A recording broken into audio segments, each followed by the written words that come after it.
Mapagpalang araw po muli, mga minamahal, kamusta na po kayo? Muli po makaroon tayo ng simpleng devotion for today. Pero bago po ang lahat, samahan niyo po ako manalangin. Ama naming Diyos, dakila't makapangyarihan sa lahat, pinupuri ka namin sinasamba. Marami pong salamat, O God, sa bawat araw na biyayang po sa amin, sa kalakasan at buhay.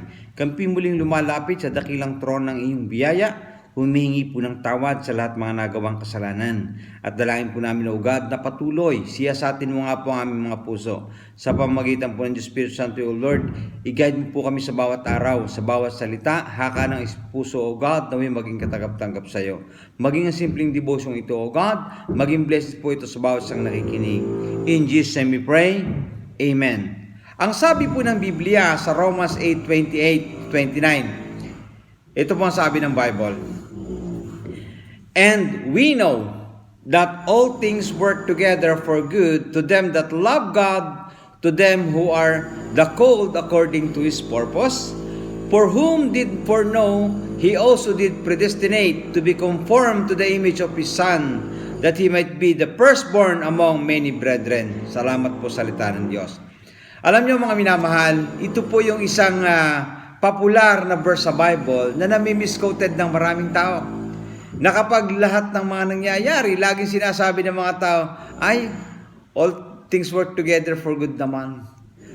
Mga minamahal, ito po ang gusto nating linawin. Mula po dun sa verse 1, na sinasabi nga po ng Romans chapter 8, verse 1 hanggang 27, makikita ho natin dito, sabi nga dun sa verse 1 there is therefore now no condemnation to them which are in Christ Jesus, who walk not after the flesh, but after the Spirit. So makikita natin hanggang 27, yung mga bagay na kaya nga sinimulan to, and we know, kadugtong ho yan Hindi ho ito sinasabi ng iba na, ay lahat ng mga pangyayari sa atin, anumang mga pangyayari, all things work together for good. Minimiskout ng maraming tao kahit hindi nga ho mga believer na, ay yun naman mga pangyayaring all things work together for good. Ang interpretasyon ng Biblia, mga minamahal, napakalinaw. Binanggit ho dito mga minamahal sa verse 22 makikita ho natin dito. For we know that we whole creation groaneth and troubleth. Sabi nga ho dito, the pain together. So meron hong mga pain. Doon ho sa 18 mga minamahal, makikita ho sufferings. Meron hong sufferings, meron hong pain, may groaning, mga minamahal. So makikita ho na ito, ang lahat ng mga bagay na nangyayari ito is, hindi ho ito nakabase ito sa sitwasyon ng mga problema na dinaranas natin. Ito ay suffering, kaya nga pagdating doon sa 35 mga minamahal who shall separate us from the love of Christ?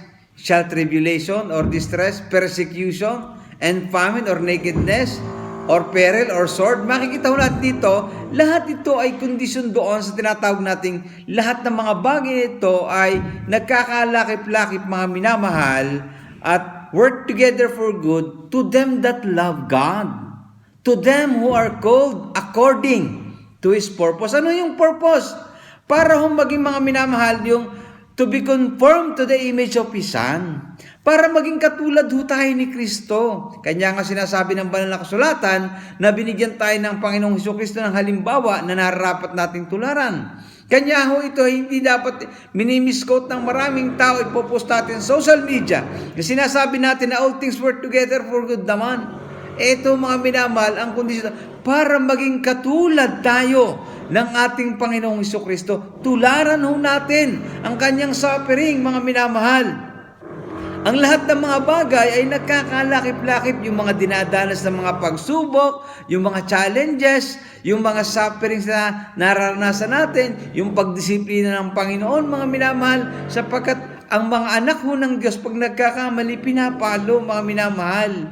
Subalit kung ang mga nararanasan nating problema at mga challenges ng buhay, tapos hindi naman ayos ang relasyon natin sa Diyos, hindi ho yung pagsubok, yun ho ay kaparusahan, mga minamahal. Kanya makikita ho natin dito na namimiskot ho itong verse na ito na lagi ho nating makikita anong mga sitwasyon ng buhay, yung mga nangyayaring sakit, karamdaman, yung mga pagsubok na naranasan ng maraming tas na ay all things work together for good naman.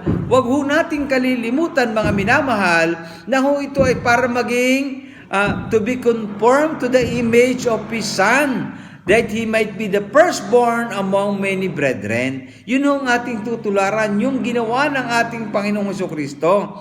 Sapagkat sinasabi nga ho ng Romans 11:36, for of Him, through Him, to Him, and all things, to whom be glory forever. Amen. Lahat po ng mga bagay, mga minamahal, ay para sa Diyos, sa pamamagitan ni Kristo, para sa Kanya, at ang lahat ng mga bagay para sa Kanyang kaluwalhatian. So ito ho yung ating dapat isinasa puso at pinakatatandaan na hindi porket may mga nangyaring bagay ay all things work together for good. Bumagyo ay all things work together for good. Hindi ho itong malayo ho sa ibig sabihin ng verse, mga minamahal. Napakatatandaan ho natin ng kasunod na verse, mga minamahal, lagi ho yung may kasunod At yun yung sinasabi ng 28, end, nagsimula ho yan sa end. Ibig sabihin, mula ho doon sa naunang mga verses, mula sa 1 hanggang 27, makikita natin dito yung kondisyon ng mga naranasan. Yung suffering, yung groaning, yun ho yung mga minamahal ang kinakailangan nating maintindihan. Yung mga infirmities. Ito ho ay para magkaroon tayo ng tunay na pag-asa kay Kristo lamang. Kaya nawa mga minamahal sa simpleng devotion po natin, maintindihan natin na hindi nararapat na laging i-misquote at ginagamit itong verse 28 mga minamahal na all things work together for good. Huwag ho natin kalilimutan, to them that love God. Yun ho yung condition, mga minamahal. To them that are called according to His purpose. Ano ho yung purpose? Maging to be conformed to the image of His Son. Na maging katulad tayo po ni Kristo. Ano po ba ang ginawa ng ating Panginoong Kristo? Na Siya na walang kasalanan, binataho ang ating mga kasalanan. Inako niya ang kasalanan ko, kasalanan mo, kasalanan nating lahat, upang ang sino man na sa Kanya ay sumampalataya ay huwag nang mapahama kundi magkaroon ng buhay na walang hanggan. Tularan po natin ang ginawa ng ating Panginoong Kristo. Hindi ho dapat narapat na itong verse na ito ay i-misquote natin, i-post natin sa social media, na sasabihin lang natin, ay, all things work together for good. Nawa, nagkaroon tayo ng simpleng kaunawaan at pagkaintindi po sa simpleng verse na ito.